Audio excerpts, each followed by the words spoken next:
Mm. Is there some steps for people that are beginning and really realizing the importance of living with an open heart and living from the heart in the heart? Is there maybe some meditation or some thoughts or some ways or some things that we can do on a daily basis that you recommend to start this process? Well, in the book that I wrote, The Living in the Heart, it does give methods, and there are many of these, of ways of getting into the heart. Uh, Jesus had his way of doing it and described it, and there were others. Um, the Kogi out of Colombia, they have their way, and we've identified about 4 or 5 ways, but there may be others. And you can just by pure desire, by actually, but it is a leaving. You have to leave the brain. You can't be in your brain and be in your heart at the same time. Mm. You have to actually make a transition. There's a movement that has to take place. If you're just sitting in your brain thinking you're in your heart, that's just imagination, and it's not the same thing. Yeah. But if somebody really wants to find their way into their heart, if they really want to, they will. And once they're in there, the secret to ascension and to everything and that's coming upon us right now, if you believe any of the prophecies that are about to take place, it's really then very, very, very simple. All you do is connect your heart that you're in to the heart of the earth and to the heart of the sun, and it puts a vibration in you, a very specific vibration that happens to also be permeated inside of the brain. There's a vibration in there that was talked about even thousands of years ago. And those vibrations are either the same or they're in harmony with each other. And if you connect your heart to the heart of the earth and you really love her, I mean really love your mother, and you really love your divine father, the sun and all the rest of creation, this vibration that is put in you, it is the only thing you need in this transition. You don't need anything else. It doesn't matter where you are on Earth or what it is. Mother Earth will keep you alive during the transition because of that vibration. She knows it, she recognizes it, and those are the people that will survive and go on as humanity in the future. Those that are still in their brains they're going to survive also. God is in everyone, so we don't throw people away. But they're going to take a different pathway, and it's okay too. It's a different pathway. So But it's a serious proposition. yes, it It's is. seriously important. Yeah, and it's easy. It's so easy. It just requires love. It has to be real love. It can't be just something you're making up or faking. But if you really can love the earth and really can love all of creation, uh, you're home free. Mm-hmm. How do you describe ascension? Well, ascension has many different uh, people have many different ideas about what that is and what it means. Um, it's kind of like the word God. Every single person has a different idea of who God is or what it is. Some feel God is male. Some feel that she's female. Some feel that God has no sex whatsoever. And some feel that God has a name. Some feel that God can't have a name because name is vibration and outside of that possibility. And so it's the same way for me. Ascension is on a real simple, easy way of talking about it. It's simply moving from the heart, from the brain to the heart, because that was when we fell. That's all we did. We moved from the heart to the brain. We went out of phase with reality. And so that's all it is on one level. You can also speak about it as moving through the dimensional levels and moving from the third to the fourth to the fifth, etc. And many people talk about it in that kind of way. It is a process. It doesn't ever seem to have an end. From Melchizedek's point of view, we know that there are there's about 100,000, a little more than 100,000 different ways of interpreting the one reality. There just is one reality. It just is whatever is out there, that's what's there. But there's a lot of ways of perceiving it. And ascension can be seen as moving up those different levels of perceiving the one reality. And Mm-hmm. For you, the religions too are gonna um, people from different religious background are gonna realize that we're all living that same reality as well. well, I think that the different religions are probably going to be, if you're really coming from one of those places, uh, uh, they can get you through this. But I think that once we are through it, it's going to be a pretty shocking thing for most people to realize that the belief patterns that religions have imposed upon us are not necessarily connected to the reality. The reality is what it is, and we cannot change that. And a lot of these belief patterns do not fit into the truth. And so, but still, uh, it won't matter. We're all going to get out of this just fine. I mean, Hmm. all life is going to make it through this Hmm. transition. But this is a big transition, and we are in the middle of it right now. It's becoming pretty obvious. Hmm. For anybody out there just watching the world of the way the events are unfolding and the speed at which they are unfolding and the dramatic uh, possibilities of some of these things. I mean, like this oil spill right now that's occurring, uh, that could potentially be huge. I mean, it only takes 1 quart of oil to kill and poison 250,000 gallons of ocean. And if that oil gets into the Gulf Stream, which it very well might, because it's very near where this is, if it gets into the Gulf Stream and moves into the Atlantic Ocean, that will probably be the end of the Atlantic Ocean. The Atlantic Ocean is on the verge of dying already. It's just about dead. It's getting close. The Jacques Cousteau was the one who first scientifically said this. The Mediterranean is dead. There's hardly any life in there at all. And and this would just about do it. Well, if that were to happen, if that even close, we are the top of the food chain, and we can't live without the oceans.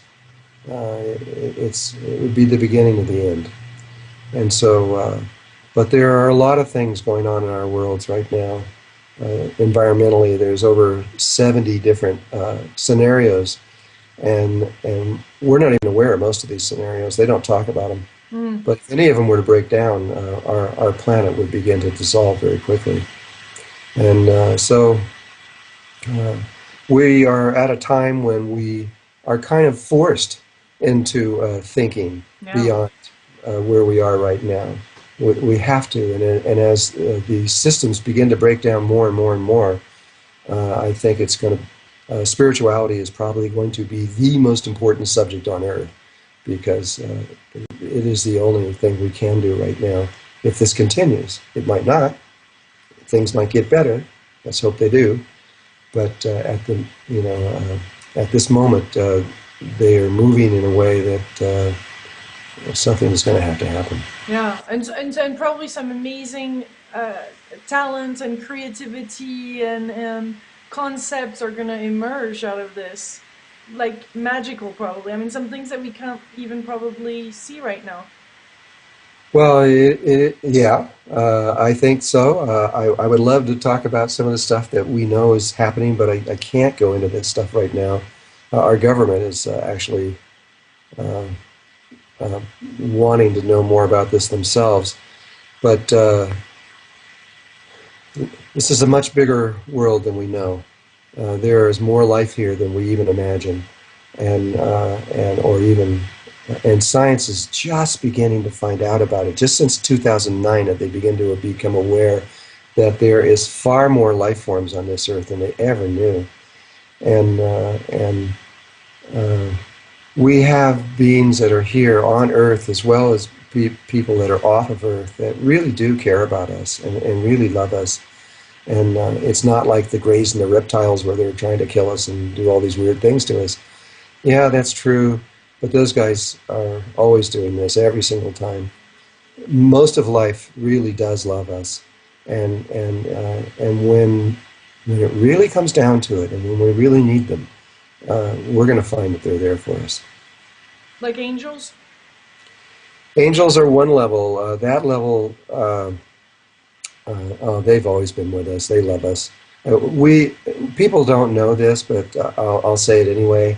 Every human being actually is an angel.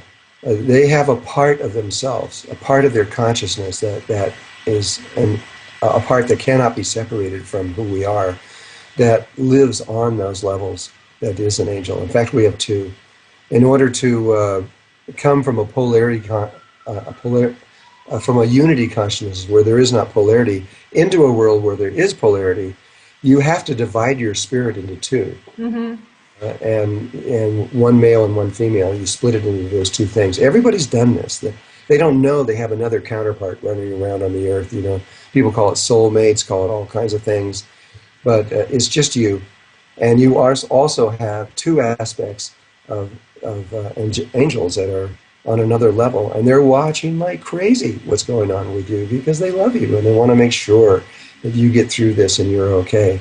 But there are levels higher than that, much higher than that are watching what's going on here, and really do care and have tremendous power, unbelievable power. They're all been leaving us alone because it's illegal to interfere at the wrong time. There's a certain time when they can, but right now they can't. And but we are very rapidly approaching the time when they will. And this is part of the Mayan prophecy, is that that the Mayan prophecy talks about a pole shift and huge destruction on the earth and massive changes and earth changes and everything. And yeah, that probably will happen. Even our science believes this is going to occur now. But afterwards, when we make this transition into another level of human potential, what the Mayans predict is that our quarantine here on Earth is ended, and that we are able, that beings from all over the universe are able to come here and speak with us and talk to us, and a whole nother level. I guess it's like the Men in Black kind of thing. I don't know, but How far away is that? Well, literally, it could happen today. I mean, we know exactly what the procedure is. Science knows exactly what the procedure is too. At this point, it's not unknown. The first thing that everybody has to watch for is what's going on with the magnetic field. This is the first procedure thing, so they can actually see what's about to happen. And the magnetic field, since in 2003, it was getting so weak that NOVA made a program, an hour-long program with different scientists that studied these things. And they said at that time that they believe that the North and South Pole are going to reverse themselves, that the North Pole, magnetic pole, will become the South, and the South will become the North. And that, but they didn't think this was going to happen for maybe sometime this century. And then about a year and a half or so ago, they went on the internet and they said, it's much worse than we thought. This was, a few years later. They only got 11 days before the government shut them down, wouldn't let them speak about it anymore. But they said it's getting much weaker, much faster than we thought, and we now say that it's going to happen within 25 years. And then they came on a few months ago for about 5 days before they were shut down and said, this is going way faster than we thought. This could happen any minute. And what they're talking about is the energy comes out of the South Pole, and the lines come out, and then they wrap around the entire planet and come in at the north. Well, the lines like at the a human body. Yeah, they go around and they come back in. But the lines coming out the South Pole there's these huge areas that are forming, and the lines are wrapping right back into the Earth, and so which is making the field weaker and weaker. Well, if suddenly the whole thing does that, then it shuts the magnetics off. And that's the first huge step. And once that happens, you've only got about 14 days. Science knows this. It's not just spirituality. Science knows that 14 days, maybe 21. And then you're going to have a physical pole shift of the Earth, which is huge. There probably won't be hardly a building left standing on Earth if this is true. And then directly after that, and during that time, is a transition where we move into another level of existence, where the problems that were faced at that point are not problems anymore. We know exactly how to solve these problems, and we have everything within us. And at which point, at that point, that's when we literally are no longer human. We're human, we look human, but our interpretation of everything and what we believe everything is completely changes. And that is the point where we are then able to see and understand the other levels of life, the ETs and the ITs that are here. And So it's more like a dream world. We create, we see things, we just... the fourth dimension is very much like a dream world. So is this one, but we just don't know it. We're creating everything here too, but the time response is slower. When we move into the fourth dimension, it's instantaneous. Everything that we see, we're doing it. We're creating it. And that's a problem because at first, because if you step in there and you don't understand that you are doing it, and you think it's just happening, many scenarios could happen. For one, you usually go into fear if you don't know you're doing it, and then your fears manifest in the outer world, and then it throws you back into the third dimensional world where you can't go back. And so life is already set up for that. They're already prepared for it. They know exactly what they're going to do for people that are in those levels, and they will be brought to they themselves. This is the Hopi and the American Indian prophecy. They say that almost all the people on Earth will go back to where they came from before they came to Earth. That's what they believe. At which point, the reason they're doing that is so that they can be in a familiar place to make these kind of transitions, and not in a world that they don't really truly understand. And the American Indian prophecies and the prophecies from the indigenous people around the world are quite extraordinary on what they say. It verges on what we would call science fiction. But at the same time, they all agree, all over the world, which is so amazing. Whether you go to Africa or New Zealand or the Polynesian or all over, they have the same belief as to what is about to happen in the transition that we're about to go through. It's only the industrialized world, which is, most of the humanity. We don't know what's going on. We have no idea. We're really lost in all of this. Would you, Drunvalo, it was so amazing speaking with you. It took 45 minutes later, we're still here talking, and I'm enjoying this very, very much. And of course, telling everybody, that you have wonderful seminars all around the world, and 4 books that are out, and there's many, many ways to learn more about your teaching. So, but would you have a last little message or something to say to us before we finish this interview? Well, This conversation. At this transition that we are in and that we're all about to go through, it's a thing of beauty. I know it has turbulent areas in it, in the whole thing, but if you just believe in yourself and believe in God and your connection to all life everywhere, and just trust in yourself, this transition is going to be fantastic. It's a time to celebrate, not to go into fear. And just don't be afraid, and just go with open eyes, and we're about to do something just amazing. And it's simple, like I said. You just connect your heart to the heart of the earth, the heart of the sun, and sit back and relax and watch the movie, because you don't have to have anything to worry about if you do that. I truly, truly believe this is true. Thank you. Thank you, and I hope to interview you again very soon. And if there's some great news that you need to share out with a lot of people throughout the internet and via video, let me know, and I'll be happy to do this again. Okay, all right. Yeah. Thank you, Lelu. Thank you. Thank you very much.